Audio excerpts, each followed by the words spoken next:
পর লাগেজ নিয়ে হাতে এই দোলনা নিয়ে এগুলো নিয়ে মানে ট্রেনে মারামারি করে ওঠা বা জায়গা না পেলে দাঁড়িয়ে দাঁড়িয়ে যাওয়া এই গরমে খুবই প্যাথেটিক। এখন কিন্তু এই দোকানপত্র কিচ্ছু ছিল না, এখন কিন্তু ব্রেকফাস্ট করার জন্য প্রচুর দোকান করে দিয়েছে এখানে। এই সুকল্প, এই হিস্ট্রিটা বল। আরে দীঘার বিচে এটা ধরা পড়েছে।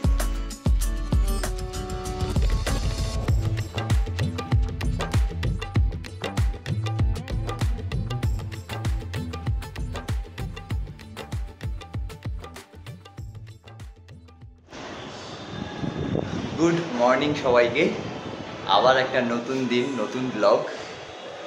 আপনাদেরকে কালকে বলেছিলাম যে আমরা এখন যাব হচ্ছে মেরিন মিউজিয়াম আর মোহনা, সেই উদ্দেশ্যেই কিন্তু আমরা এখন রওনা হব। ঘড়ির কাঁটায় এখন বাজে হচ্ছে 9:30, আমাদের চেক আউট টাইমও হচ্ছে 9:30। তো এবার আমরা নামবো চেক আউটের উদ্দেশ্যে।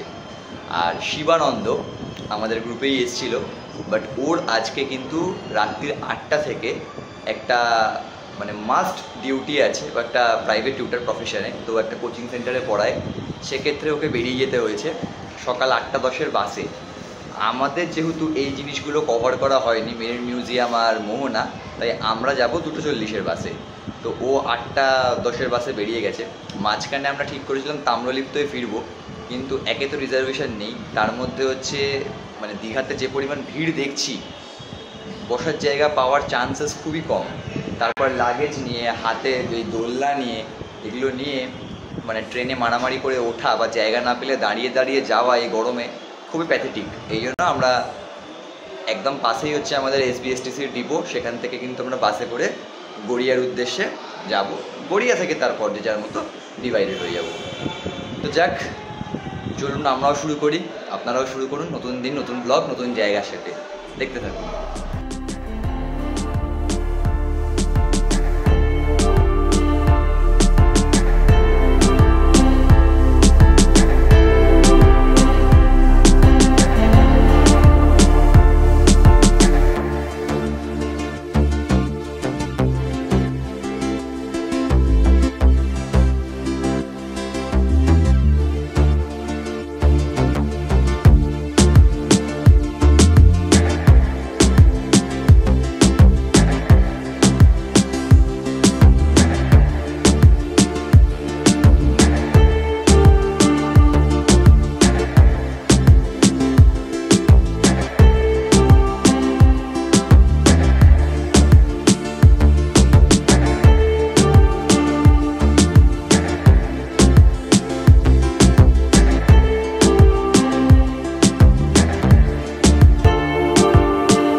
প্রকৃতির কি অদ্ভুত খেলা, সেটা এখানে না এলে বোঝা যায় না। এই পাশে হচ্ছে উত্তাল সমুদ্র, এ পাশে হচ্ছে শান্ত নদী, আর আমরা দাঁড়িয়ে আছি হচ্ছে মোহনায়। আর নদীটার নাম হচ্ছে চম্পা নদী। लेकिन यार यहाँ में पिघल সাথে সমুদ্র মিশেছে, তাই এই জায়গাটা হচ্ছে মোহনা। জোয়ার চলার কারণে আমরা বেশি আগে এগোতে পারছি না, নাহলে কিন্তু অনেকটা আগে এগোতে দেয়। সামনে কিন্তু মুম্বাই স্টাইলের কিছু পাথর ফেলা আছে। আগের বার যখন আমরা এসেছিলাম একদম টপ অফ দিয়ে গেছিলাম, সন্ধ্যেবেলা এসেছিলাম, তখন জোয়ার তখনও শুরু হয়নি, ভাটা চলছিল বলে। বাট এখন জোয়ার, এই দেখুন নদীটা এটা, আর সমুদ্র তো বহুবারই দেখেছেন। আর আমরা যখন আগের বার এসেছিলাম 2023-এ না 21-এ 22-এ, তখন কিন্তু এই দোকানপত্র কিচ্ছু ছিল না, এখন কিন্তু ব্রেকফাস্ট করার জন্য প্রচুর দোকান করে দিয়েছে এখানে। আর মাছের বাজারটা তো কিছুটা দেখলেন, আরও কিছুটা আপনাদের দেখাবো মাছের বাজার ফেরার পথে।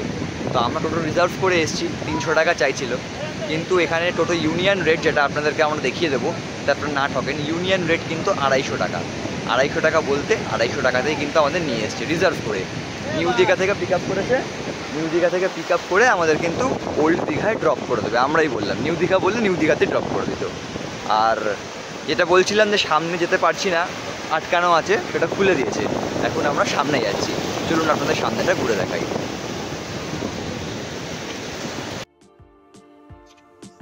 দীঘার মোহনায় অবস্থিত এই মাছের বাজার কিন্তু শুধু পর্যটকদের জন্য নয়, মাছ ব্যবসায়ীদের জন্য সমান জনপ্রিয়। এখান থেকে পশ্চিমবঙ্গ তো বটেই, এমনকি ভারতেরও বিভিন্ন স্থানে মাছের সাপ্লাই করা হয়। যদি কোনো পর্যটক মনে করেন এখান থেকে মাছ বাড়িতে নিয়ে যাবেন, তারও ব্যবস্থা এরা সুন্দরভাবে করে দেয়, সোলার বাক্সে বরফ দিয়ে প্যাক করে, অবশ্যই কিছু অর্থের বিনিময়ে। মাছের পরিচিত আঁশটানি গন্ধ যদি সহ্য করতে পারেন, তবে ঘুরে দেখতেই পারেন এই মার্কেট।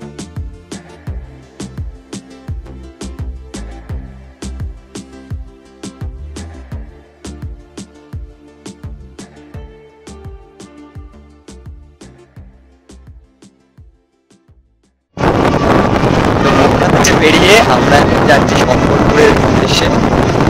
এটা আমাদের প্ল্যানে ছিল না, আমাদের ছিল বাস এত। আর যিনি আমার সাথে আছেন ছোটবাবু, গিয়ে দেখার কিছু ওরা বলছেন চলি। তো রাস্তাটা একদম মেরিন বাস দিয়ে রাস্তা এখনো আছে, মেরিন ড্রাইভের বাস দিয়ে রাস্তাটা তবে আসছে।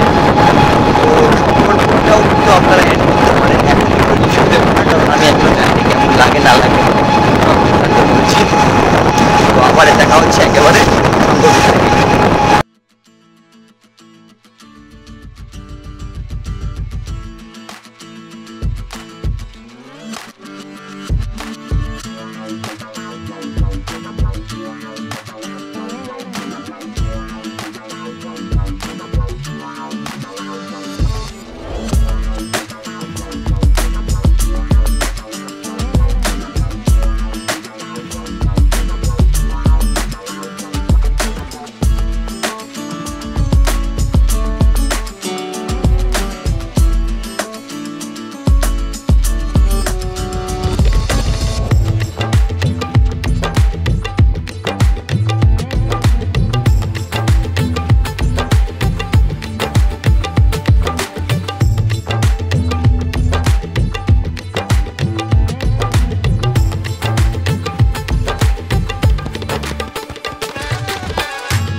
আমাদের ট্যুর প্ল্যানে না থাকলেও হাতে প্রচুর সময় ও টোটো কাকুর কথায় আমরা রওনা দিলাম শঙ্করপুরের উদ্দেশ্যে। এই সময়টাতে সমুদ্রে মাছ ধরা বন্ধ থাকে, তাই রাস্তার ধারে দেখতে পেলাম বিশাল বিশাল মাছ ধরার ট্রলার দাঁড়িয়ে আছে। এছাড়াও মেরিন ড্রাইভের পাশ দিয়ে শঙ্করপুর যাওয়ার রাস্তাটা কিন্তু বেশ উপভোগ্য। আপনি যদি মাছ ধরার সিজনে যান, তবে এই শঙ্করপুরে মাছের বাজারও আপনার চোখে পড়বে। আমরা এখন এসেছিলাম শঙ্করপুরে। শঙ্করপুর যেটা বললাম প্ল্যানে ছিল না আমাদের, তো আমাদের ড্রাইভার কাকু যিনি ছিলেন তিনিই বললেন যে শঙ্করপুরটা ঘুরে নাও, নতুন করেছে মেরিন ড্রাইভটা। আর সত্যি কথা হাতে টাইম থাকলে আর কী বা করবো, তাই ঘুরছি শঙ্করপুরটা।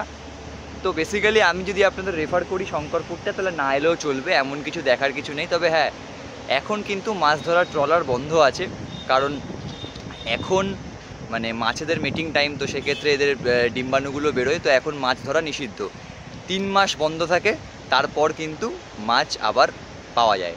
তো যে কারণে শঙ্করপুরে মাছটা দেখা গেল না, নাহলে এখানে কিন্তু আপনারা নানা রকম মাছ দেখতে পাবেন, মাছের আড়ত দেখতে পাবেন। মোহনাতেও আছে, শঙ্করপুরেও আছে। তো এই টাইমটাতে এলে শঙ্করপুরটাতে না আসাই বেটার। তো এমন কিছু দেখার কিছু নেই, দোকানপাটও খুব একটা বেশি নেই, আর সেই সব জায়গাতেই একই সমুদ্র।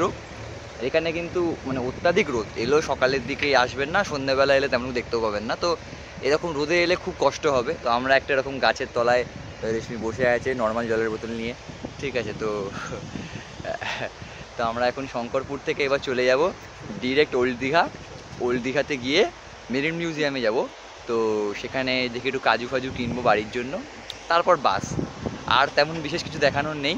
মেরিন আপনাদের মিউজিয়ামটা অবশ্যই দেখাবো, আর দেখাবো হচ্ছে গিয়ে ওল্ড দীঘার কিছু কেনাকাটির মার্কেট।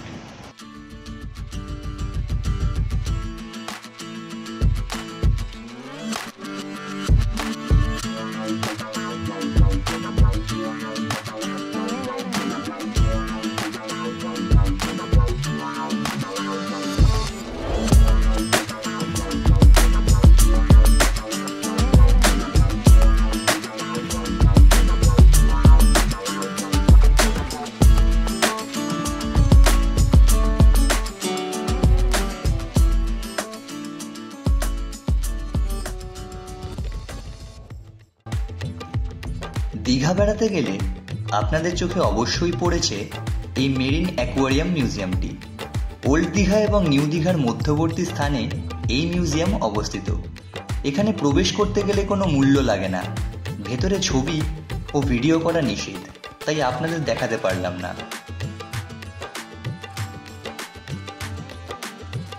এই সুকল্প, এই হিস্ট্রিটা বল। আরে দীঘার বিচে এটা ধরা পড়েছে। तू साला भोला दिखता है लेकिन है एकदम होशियार हो। ভেতরে রয়েছে বিভিন্ন প্রজাতির মাছ, কচ্ছপের বিভিন্ন প্রজাতির রেপ্লিকা, রয়েছে কেমিক্যাল দিয়ে সংরক্ষণ করা বহু সামুদ্রিক প্রাণীর দেহ এবং আরো অনেক কিছু।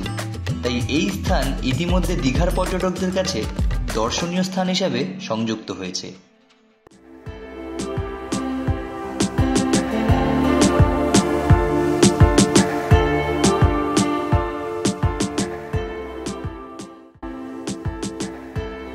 ভিডিওতে যে মন্দিরটা দেখতে পাওয়া যাচ্ছে তা তৈরি হচ্ছে ঠিক পুরীর জগন্নাথ দেবের মন্দিরের অনুকূলে।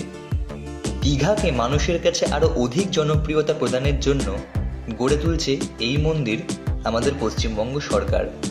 যতটুকু লোকাল লোকেদের থেকে শুনলাম তা এই বছরের শেষের দিকে নয়তো 2025 শুরুতেই সর্বসাধারণের জন্য খুলে যাবে এই মন্দিরের গেট।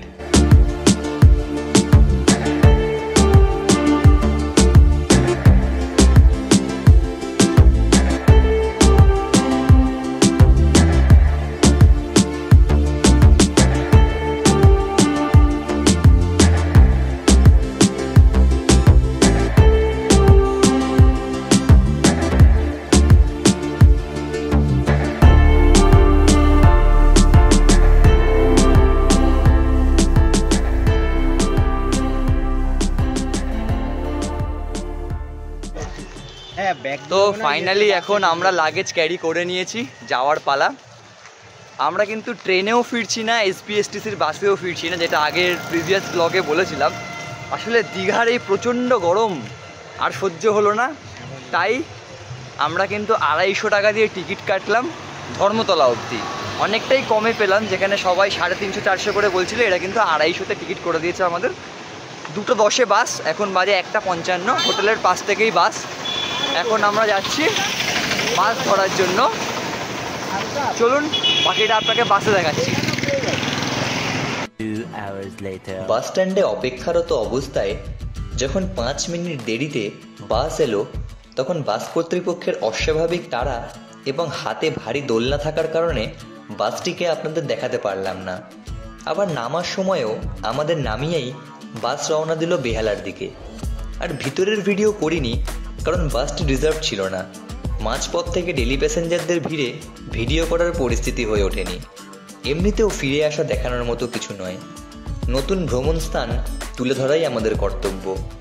এই ছিল আমাদের 2 রাত্রি 3 দিনের দীঘা সফর। খুব শীঘ্রই ফিরব আবার নতুন কোনো এক স্থানের ভ্রমণ অভিজ্ঞতা নিয়ে। আর এই ভিডিওটি ভালো লাগলে লাইক করুন, শেয়ার করুন এবং সাবস্ক্রাইব করে চ্যানেলের পাশে থাকুন। আর বেশি করে ভ্রমণ করুন, যাতে ভ্রমণে বাঙালির ঐতিহ্য অটুট থাকে।